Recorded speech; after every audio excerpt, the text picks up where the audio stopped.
Saludos a todos y a todas. Mi nombre es Antonio Roda Martínez y soy profesor e investigador en el Centro Universitario USA y doctorando en Comunicación Audiovisual por la Universidad de Sevilla, con una tesis en desarrollo sobre el uso de juegos de rol en entornos educativos audiovisuales. Hoy vengo a presentar el proceso de creación de Consensus, un juego de rol en mesa de diseño propio y cómo adaptarlo para su uso en el aula. Esta investigación forma parte del nodo de innovación docente y transferencia del conocimiento, específicamente dentro del simposio sobre la innovación docente en las áreas de educación, pedagogía y docencia.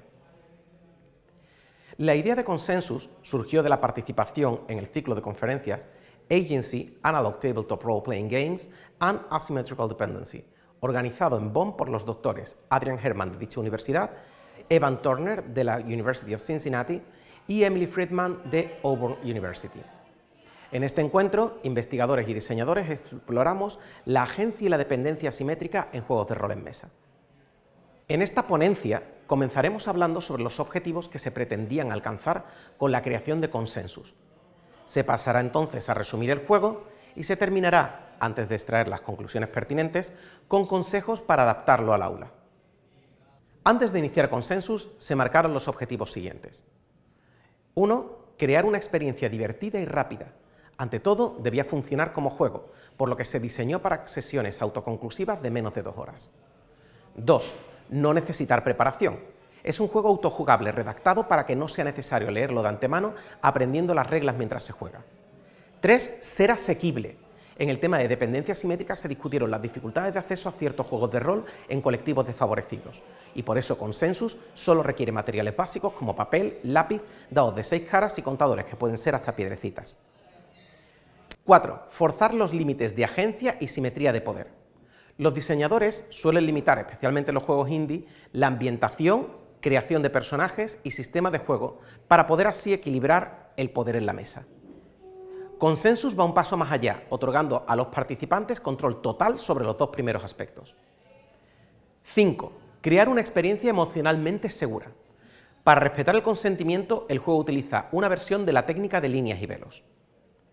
6.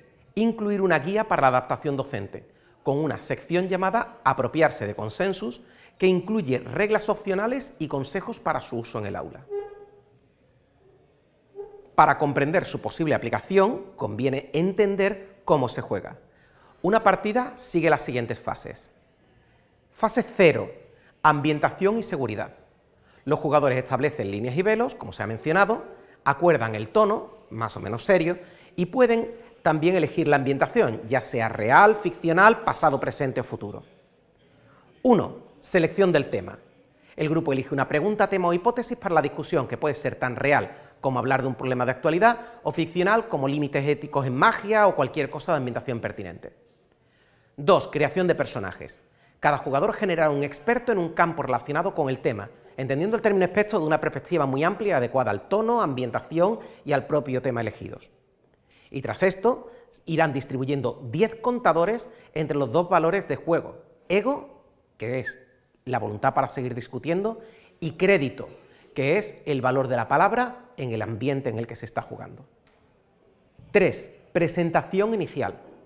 Los jugadores dan una pequeña charla como si fueran sus personajes sobre la perspectiva inicial del tema. Invierten algo de ego y crédito y hacen unas tiradas para ver lo efectivos que han sido. Se crea una reserva de contadores en el centro que, de no eliminarse, no puede alcanzarse el consenso. 4. Discusión y movimientos. Los jugadores realizan distintos movimientos, término tomado del motor de juego conocido como PBTA, para los cuales dan argumentos como si fueran sus personajes, apuestan ego y crédito y hacen tiradas, pudiendo buscar el entendimiento o atacar a los demás. 5. Final de la partida. Hay 3 condiciones de finalización: lograr el consenso, que solo un jugador tenga contadores en ambas reservas de crédito y ego, o que todos los jugadores se hayan quedado sin al menos una de las reservas. Tras esto, se lee e interpreta el mensaje de cada uno de los finales. Una vez explicado el juego, pasamos a las distintas opciones para su aplicación en el aula. En primer lugar, puede usarse directamente, dejando que los estudiantes jueguen de manera autónoma. Como cualquier otro juego de rol, ayuda a desarrollar habilidades blandas, improvisación y creatividad, pero gracias a su diseño facilita dividir el aula en grupos de 4 a 6 estudiantes, permitiendo jugar a la vez en clases con muchos alumnos y alumnas. En caso de adoptarse la técnica del post-debrief, se puede incluir un debate sobre las decisiones tomadas durante la experiencia de juego, la dificultad de alcanzar consenso y cómo eso representa las dificultades que se encuentran en la realidad. Durante las pruebas de juego o testeos, la retroalimentación posterior facilitó de manera orgánica la reflexión sobre las actitudes y decisiones de la partida. Por ejemplo, los participantes tendían a elegir movimientos de ataque por encima de los que fomentaban el consenso, y al hablar de ellos mencionaron que querían sentirse ganadores, cuando el propio juego en su redacción no da a entender que sea competitivo, lo que llevó a la reflexión de que buscaban ganar una discusión y no la búsqueda del entendimiento. En segundo lugar, el juego incluye un apartado denominado apropiarse de consensos, con varios consejos, modificaciones y técnicas que permiten adaptarlo mejor al aula. La mayoría de ellos hacen que el docente restrinja las opciones de los participantes de forma que se ha de sacrificar un poco de agencia y se produce una ruptura de la simetría de poder, lo que no tiene que ser necesariamente malo. La primera de estas técnicas consiste en dividir la partida en 2 sesiones, especialmente útil para adaptar consensus a una materia o actividad concreta. En la primera sesión se marcarían las líneas y velos, tono y ambientación y tema. Además, se pueden definir los personajes, especialmente si ya existen en la realidad o en la ficción. Por ejemplo, un jugador podría jugar como el Quijote o Marie Curie. Tras esto, se puede pedir a los estudiantes que investiguen o estudien todo lo relacionado antes de la segunda sesión, en la cual se desarrollaría el resto del juego, haciendo que con esta técnica se fomente el autodescubrimiento y personalizando el contenido. La segunda técnica se basa en ajustar la dificultad de alcanzar el consenso, pues está diseñado para que sea muy alta, lo que puede ser contraproducente en perfiles de menos edad. Hay que entender que, como juego heredero de la corriente narrativista de los diseñadores de The Forge, lleva asociada una filosofía o mensaje a su experiencia, que habla sobre cómo lo que se nos vende como consenso no es tal, que es un timo, o to con en inglés, sobre todo cuando como sociedad se nos enseña a anteponer el ego a la búsqueda de la verdad. Por tanto, si se quiere alejar la experiencia lúdica de ese mensaje, habría, por ejemplo, que reducir el número de contadores que se necesitan para poder alcanzar el consenso, bajar la dificultad de las tiradas o incluir más movimientos que permitan avanzar hacia el consenso. Una regla opcional que puede aplicarse en el aula y que surgió a partir de los debates de las pruebas de juego se llama recompensar a otro jugador.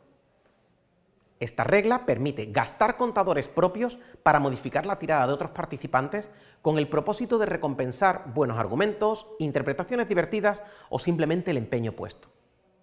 El docente puede usarla tal y como está o, en caso de supervisar activamente la actividad, quedarse con una reserva de contadores para premiar a los participantes.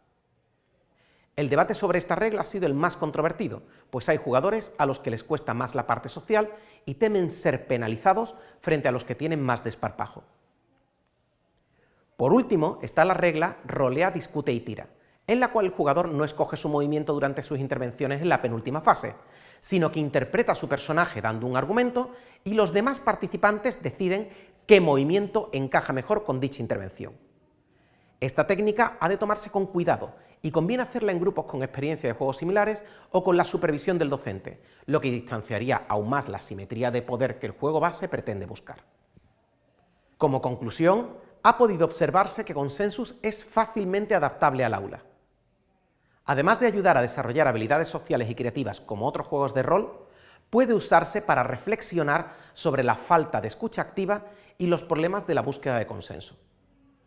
Los docentes pueden adaptarlo con facilidad a sus materias para fomentar la investigación y afianzar conocimientos, incluso en aulas con muchos estudiantes.